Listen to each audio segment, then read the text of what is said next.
반갑습니다. 정프로 스포츠 분석 채널에 방문해 주셔서 진심으로 감사드립니다.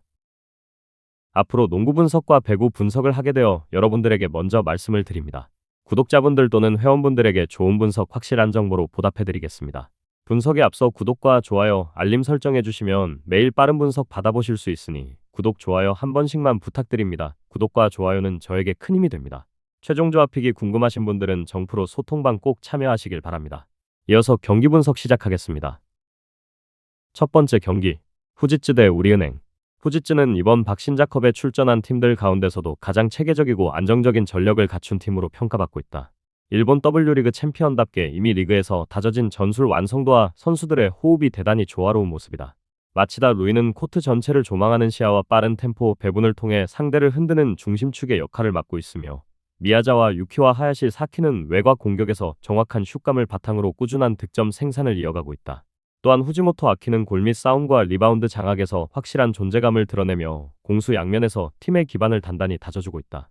이처럼 핵심 자원 전원이 건강하게 출전하고 있는 상황에서 후지츠는 이번 대회에서도 탄탄한 수비 조직과 기동력 있는 전개를 동시에 보여주며 상대에게 끊임없는 압박을 가할 만반의 준비를 갖춘 상태라 할 수 있다. 우리은행은 이에 맞서 나나미와 김단비를 중심으로 한 공격 전술을 준비하고 있다. 나나미는 대회 직전 경기에서 30점이 넘는 대폭발을 선보이며 국내 무대에서는 보기 힘든 공격 포텐셜을 입증했고, 김단비는 노련한 경기 운영 능력과 수비 리딩을 동시에 발휘하며 팀 전체의 안정성을 책임지고 있다. 여기에 이민지와 이명관 등 주전진의 고른 활약이 더해지면서 공격 분산 효과를 거두는 구도다. 다만 골밑 싸움에서 신장이 열세인 구조 속에서 리바운드 경쟁은 불리하게 흘러갈 수 있으며, 이 약점을 보완하기 위해 빠른 패스트 브레이크와 외곽 공격 성공률을 끌어올리는 것이 중요하다. 최근 들어 득점력 상승세가 뚜렷하지만 동시에 실점 억제가 완벽히 이루어지지 않아 경기 내내 상대의 공세를 어떻게 제어할지가 성패를 가를 관건으로 작용할 가능성이 크다. 이 경기는 4강 진출이 걸린 만큼 어느 한쪽도 물러설 수 없는 총력전이 예상된다. 후지츠는 높이와 수비 전술적 완성도 측면에서 안정성을 바탕으로 경기를 자신들의 흐름 안에 가져갈 수 있는 힘이 있으며, 우리은행은 속공 전개와 특정 선수의 터지는 득점력에 의존의 균형을 맞추려 할 것으로 보인다. 그러나 공격 템포가 강하게 전개되는 와중에도 상대의 단단한 수비와 리바운드 장악으로 인해 득점 총합은 제한될 가능성이 크다. 결국 이번 맞대결은 후지츠가 경기 운영에서 상대를 꾸준히 압박하며 변수를 최소화할 확률이 큰 흐름이며, 마지막 국면에서 우위를 점할 가능성이 높다. 결론적으로 언더 양상 속 후지츠의 핸디캡 승리를 예상한다. 추천 배팅 홈팀 핸디캡 승리. 다음 경기 분석에 앞서 여러분들에게 조금이나마 도움이 되고 빠르게 정보를 받아보실 수 있는 곳을 마련해 두었습니다. 저의 영상의 하단 댓글을 확인해 보시면 카카오톡 링크가 있습니다. 클릭 후 손쉽게 입장이 가능합니다. 누구나 참여 가능하고 100% 무료로 운영하고 있습니다. 돈을 주고 유료 정보를 이용하시는 것보다 저희 멤버방에서 유료 정보와 똑같은 분석 정보를 받아보실 수 있습니다. 저희 멤버방에서 제공되는 정보들과 스포츠를 좋아하고 즐길 수 있는 멤버방으로 참여하시길 바랍니다. 함께 떠들고 즐겁게 배팅 라이프를 즐기셨으면 좋겠습니다. 무조건 당첨은 장담해 드릴 수 없지만 당첨될 확률을 극대화하실 수 있습니다. 두 번째 경기, DVTK 대 하나은행. DVTK는 이번 박신자컵에서 유럽 리그의 강점이 고스란히 드러나는 전력을 유지하며 출전하고 있다. 헝가리 대표 커냐시 베로니커와 리투아니아 대표 그리가라우스키테 모니카를 비롯한 주전 자원들이 모두 정상적으로 출전해 이번 대회에서도 꾸준히 제공권과 신장을 기반으로 한 우세를 점하고 있다.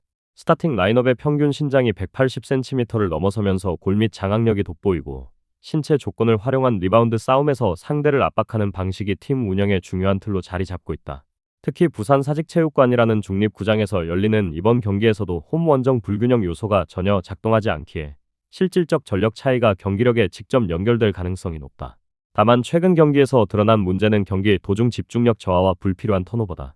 지난 경기들에서는 초반과 중반까지 우위를 점하고도 역전 위기를 맞이하거나 외곽 수비 공백으로 인해 상대의 빠른 슛에 흔들리는 장면들이 관찰되었다. 이러한 약점에도 불구하고 풀 전력을 유지한 채 출전하는 이번 맞대결에서는 제공권 장악과 주전들의 체력 유지가 정상 궤도에 있는 만큼 경기 흐름을 지배할 가능성이 높다고 할 수 있다. 반면 하나은행은 이번 대회 내내 여러 차례 핵심 전력 공백을 노출하면서 어려움을 겪고 있다. 가장 큰 결장자는 김정은으로 시즌 평균 11.7득점과 5.2리바운드를 기록한 핵심 포워드가 장기간 재활로 빠져있는 상태다. 이로 인해 공수 양면에서 버팀목을 잃었고, 그 외에도 백코트 자원 일부가 완력과 경험 부족으로 기복을 드러내며 전력의 일관성이 무너졌다. 실제로 초반 두 경기에서 대패를 기록했으며 이후 신한은행을 상대로 기적같은 역전승을 거두긴 했으나 이는 경기 막판 단기간에 집중력이 이끈 결과에 불과했다.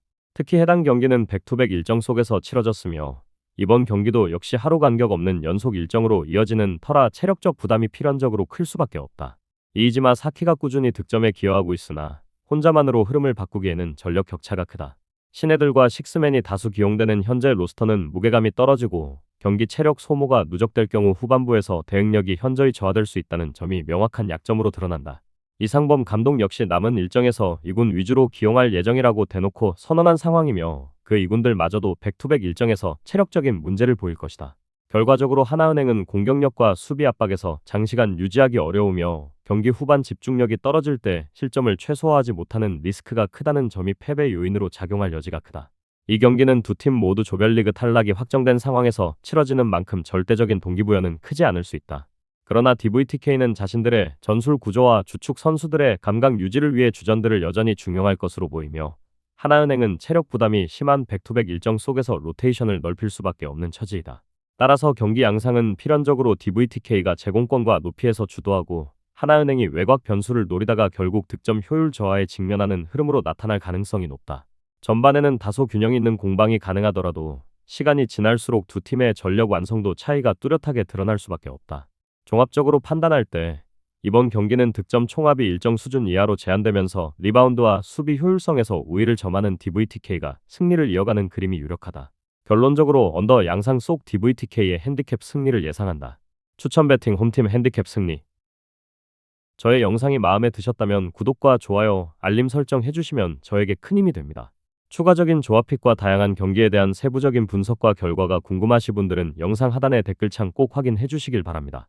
스포츠 토토가 처음이신 분들 혹은 적중률이 낮으신 분들께서는 멤버방 적극적으로 추천드리고 멤버방 입장하시면 분석 비교부터 해보시길 바랍니다. 멤버방에 다양한 픽스터 분들이 많이 있으니 도움을 받아서 수익을 극대화하는 것도 괜찮은 방법일 수 있습니다. 그러니 며칠 지켜보신 후 마음에 드는 조합픽 탑승하는 방법도 좋을 수 있습니다. 누누이 말씀드리지만 스포츠는 절대로 운으로 하는 게임이 아닙니다. 이제는 스포츠도 전문 분야가 존재합니다. 오늘도 저희 영상을 시청해주셔서 정말 감사합니다. 구독과 좋아요 한 번씩만 부탁드리며 저는 다음 영상에서 인사드리겠습니다.